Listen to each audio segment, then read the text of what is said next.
Le premier levier de psychologie noire que tu vas pouvoir utiliser, c'est l'aversion à la perte. Je pense que tu connais Schwarzenegger. Il a grandi dans un petit village autrichien, sans ressources, sans opportunités, mais il avait une vision, celle de devenir le meilleur bodybuilder du monde. Il s'imaginait constamment retourner les mains vides chez lui, en se faisant juger par son entourage, par ses proches. Finalement, c'était comme une forme de vision inversée, la vision à laquelle il voulait à tout prix échapper. Et cette vision horrifique de ce que pourrait être sa vie, mais qu'il ne veut absolument pas avoir, c'est exactement ce qui le motive à faire de grandes choses. Et aujourd'hui, Arnold, c'est le numéro 1 dans le bodybuilding. Quand on pense body, on pense à Arnold. Et puis il n'a pas fait que ça, si je dis pas de bêtises, il a fait de la politique en Autriche. À côté de ça, c'est un des plus grands acteurs. Grâce à ce levier de psychologie noire, il a vraiment réalisé de grandes choses. Et la peur de la perte, c'est quelque chose qui est extrêmement puissant chez les humains. Les humains sont davantage motivés par fuir une vie que par en atteindre une autre. Aujourd'hui, si tu cherches à avoir un physique sec et musclé, peut-être que finalement ce qui te motive le plus, c'est pas d'aller chercher un physique sec et musclé. Ce qui te motive le plus, c'est le fait d'en avoir marre d'avoir du ventre, d'en avoir marre du jugement des autres, d'en avoir marre qu'on se moque de toi. Et ça, c'est un moteur qui est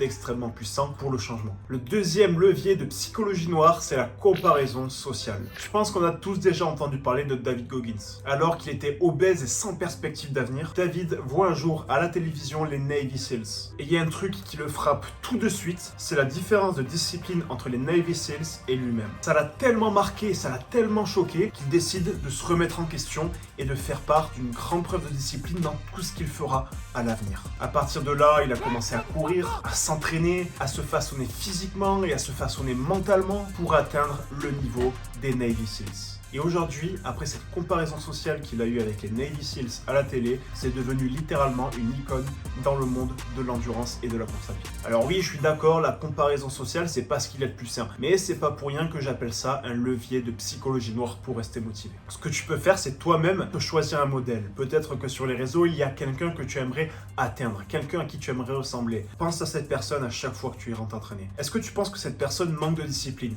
Fais ce que cette personne ferait et tu verras que ta motivation ne fera qu'augmenter et surtout ta discipline ne fera qu'augmenter. Il y a des personnes qui te diront que non, il ne faut pas se comparer aux autres, il faut se comparer qu'à soi-même. Mais les êtres humains sont des êtres sociaux, ce sont des êtres qui se comparent constamment. Nous sommes faits pour nous comparer aux autres. Et surtout en tant qu'homme, notre testostérone fait qu'on a envie de s'élever et de devenir meilleur que les autres. Et juste avant que je passe à la 4e et la 5e méthode qui sont pour moi les plus redoutables, franchement j'hésite à le faire pendant des années, je t'invite à cliquer sur le lien qu'il y a dans la description si tu veux découvrir quel est le meilleur type de programme et le meilleur type de diète pour toi pour atteindre ton objectif. Le 4e levier de psychologie noire, c'est celui de la rivalité contrôlée. Je pense que tu as au moins déjà entendu parler de Kobe Bryant. Kobe Bryant, aujourd'hui, c'est l'un des meilleurs joueurs de basket. Et Kobe Bryant, ça n'a pas toujours été un joueur d'exception. Avant, il en rêvait de devenir un joueur d'élite. Et pendant qu'il rêvait de ça, il avait un joueur qui l'admirait et qui l'inspirait. Ce joueur, c'est Michael Jordan. Dès ses premiers entraînements et même dès le début de sa carrière professionnelle,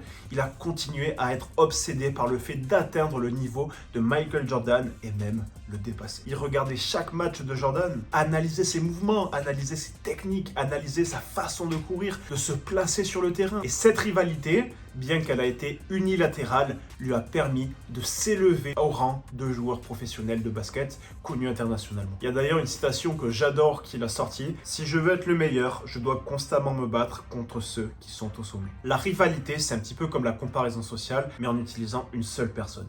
Cette personne, ça va être ton rival ultime. Ça va être la personne que tu vas chercher à surpasser. Ça peut être un mec que tu vois souvent à la salle qui presque t'énerve tellement il est bon physiquement, qu'il est beau physiquement. Ça peut être un pote à toi avec qui tu vas à la salle. Ça peut être quelqu'un, voilà, est musclé et à qui tu as envie de ressembler. Fais de cette personne ton rival. Et ça peut très bien être un rival unilatéral, mais fais en sorte de te comparer et d'avoir cette rivalité avec une personne que tu admires. Là, on va parler Harry Potter pour le 5e levier, mais juste avant que je te le partage, je te le rappelle, si tu veux découvrir quel est ton type de programme et quel est ton type de diète, je t'invite à cliquer sur le lien qu'il y a dans la description. L'écrivaine de Harry Potter, J.K. Rowling, avant d'écrire Harry Potter, a traversé une période qui était extrêmement difficile pour elle. Elle était divorcée de son mari, du coup elle est devenue mère célibataire, elle devait s'occuper elle-même de ses enfants, mais elle était dans une situation précaire. Elle était vraiment dans une vie qui ne fait pas du tout rêver. Et souvent, ce qu'elle faisait, c'est de se projeter et de se dire qu'est-ce qui va se passer si là je ne fais rien pour bouger, pour changer de situation. Pour le cas de Harry Potter, ce qu'elle disait, c'est qu'elle savait que sa vie serait un désastre si elle n'arrivait pas à terminer Harry Potter. Concrètement, c'est ça la projection négative. J.K., ce qu'elle a fait, c'est juste se projeter négativement en s'imaginant un futur où elle n'arrive pas à vivre de son œuvre qu'est Harry Potter. Donc concrètement, une vie où elle est toujours dans la galère, les mêmes difficultés financières, des échecs, même peut-être des coûts qu'elle devrait rembourser suite à la création de son œuvre qui n'a pas marché, à condition qu'elle ait réussi à finir son œuvre. Et cette image finalement qui l'a tellement terrifiée, elle en a fait une force pour s'en sortir et aujourd'hui elle est extrêmement connue pour avoir créé Harry Potter. Et ça, tu peux t'en servir toi-même.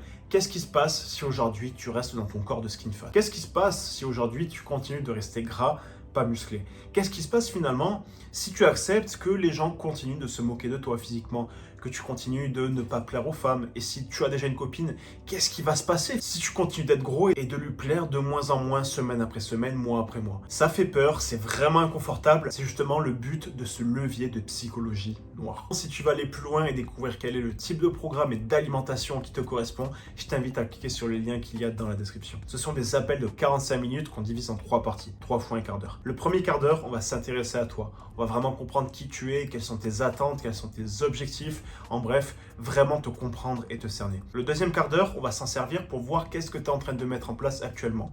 Ton programme, ton alimentation, est-ce que tu fais déjà des choses, est-ce que tu appliques des techniques? On va vraiment analyser ça et voir ce qui est bon et moins bon. Et dans le troisième quart d'heure, ce qu'on va faire, c'est déterminer quel est le meilleur type de programme et quel est le meilleur type d'alimentation pour toi. Si ça t'intéresse, c'est offert mais sur sélection. Et pour voir s'il reste des places, je t'invite à cliquer sur le lien qu'il y a dans la description. On se dit à très vite, c'était Théo. Ciao, ciao.